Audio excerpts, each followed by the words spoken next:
Un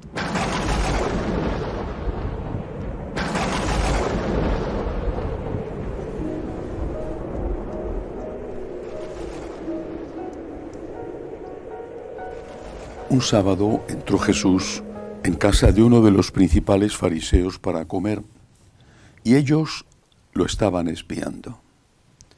Notando que los convidados escogían los primeros puestos, les decía una parábola: cuando te conviden a una boda, no te sientes en el puesto principal, no sea que hayan convidado a otro de más categoría que tú, y venga el que os convidó a ti y al otro y te diga: cédele el puesto a este.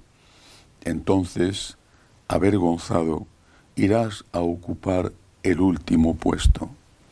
Al revés, cuando te conviden, vete a sentarte en el último puesto para que cuando venga el que te convidó te diga: amigo, sube más arriba.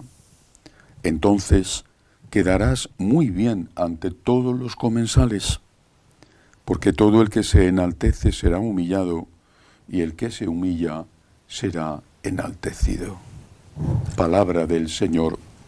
Gloria a ti, Señor Jesús. A nuestro Señor no creo que le preocuparan mucho las normas de etiqueta a la hora de sentarse en una mesa.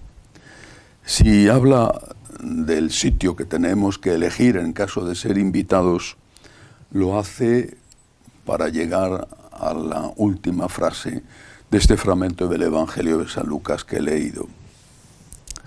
Todo el que se enaltece será humillado, y el que se humilla será enaltecido.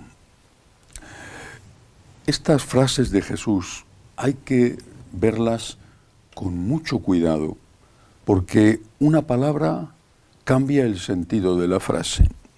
Por ejemplo, no dice Jesús: al que se le humilla, se le enaltecerá. El que es humillado será enaltecido. No dice eso. Y quizá es lo que se puede interpretar en una primera impresión. El que es humillado será enaltecido. Pero no es eso lo que dice Jesús. No dice: el que es enaltecido será humillado. No dice eso. Dice: el que se enaltece o el que se humilla. Es decir, el que se enaltece a sí mismo, no al que le enaltecen. El que se enaltece a sí mismo será humillado, y el que se humilla a sí mismo será enaltecido. ¿Cuándo te humillas a ti mismo? Dicen, es una frase también que tiene mucha sabiduría. Dicen que la humildad no hay que buscarla porque viene sola. Bueno, hay que buscarla. Pero ciertamente muchas veces viene sola. Las humillaciones que más nos duelen no son las humillaciones que nos procuramos nosotros mismos, quitando importancia a algo que hemos hecho bien o atribuyendo a Dios el mérito de eso, o simplemente aceptando y permitiendo e incluso buscando que ese bien que hemos hecho pase desapercibido o no se nos sea atribuido. Las humillaciones que más duelen son aquellas que no buscas. Y a veces son muy injustas. Otras veces tienen algo de razón, y puede ser que haya ocasiones en que no tengan ninguna razón. A veces sí, tienen mucha razón. Esas son las que duelen.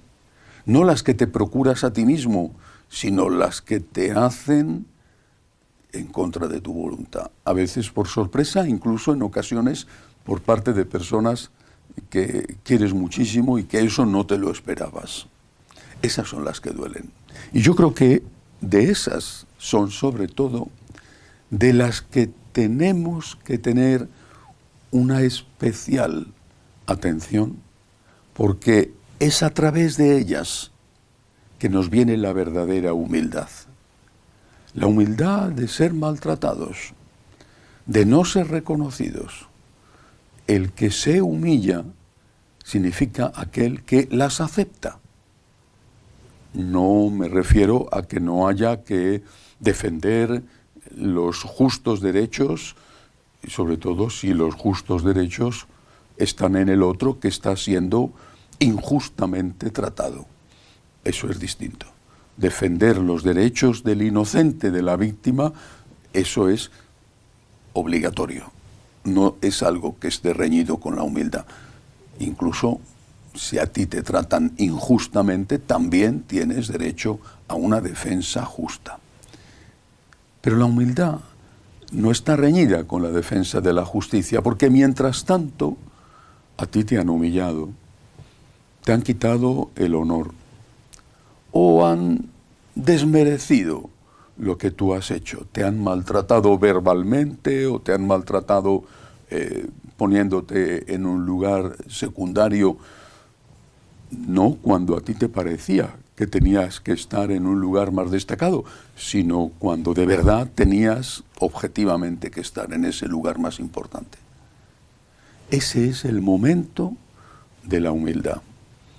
Y el Señor promete que el que se humilla, el que por amor a Él, el gran humillado, el que por amor a Él acepta esa humillación, ese será enaltecido. Ejemplos de humillación hoy en la iglesia. Una persona, hombre, mujer, joven, anciano, va a comulgar y quiere comulgar en la boca. Y el cura, un déspota, le niega la comunión en la boca. Le maltrata y le maltrata públicamente delante de la comunidad, negándole la comunión en la boca y haciendo un gesto y a veces palabras que impiden a ese fiel recibir la comunión como tiene derecho a recibirla. Habrá que defender la justicia con una reclamación a donde convenga. Pero mientras tanto, tú estás siendo humillado. Humillado porque te están ofendiendo cuando solo estás pidiendo algo a lo que tienes todo el derecho. Ofrécele esa humillación al Señor. Ofrécesela. Por supuesto, mi consejo es que no vuelvas nunca más a esa parroquia. Jamás. Pero muchas veces es imposible porque no hay otra. O porque en la parroquia vecina es exactamente lo mismo. Ese es un ejemplo, por desgracia, frecuente por parte de tantos curas dictadores que se las dan de liberales y son unos déspotas insoportables. Pobre feligrés que se ve maltratado porque para él comulgar en la boca es importante y tiene derecho a ello. Esa es una humillación. Alégrate, porque lo dice Jesús, el que acepta esa humillación, ese será enaltecido. En la vida no podemos evitar ser humillados. Y me refiero a la humillación verdadera, a la humillación que no tienes por qué recibirla. No podemos evitar ser humillados. Hay muchos que se dedican casi profesionalmente a eso. Pero sí podemos unirnos al Señor, al crucificado, que fue el gran humillado y que lo aceptó por amor a Dios, por amor al Padre y para nuestra salvación. El que acepta esa humillación será enaltecido. Que así sea.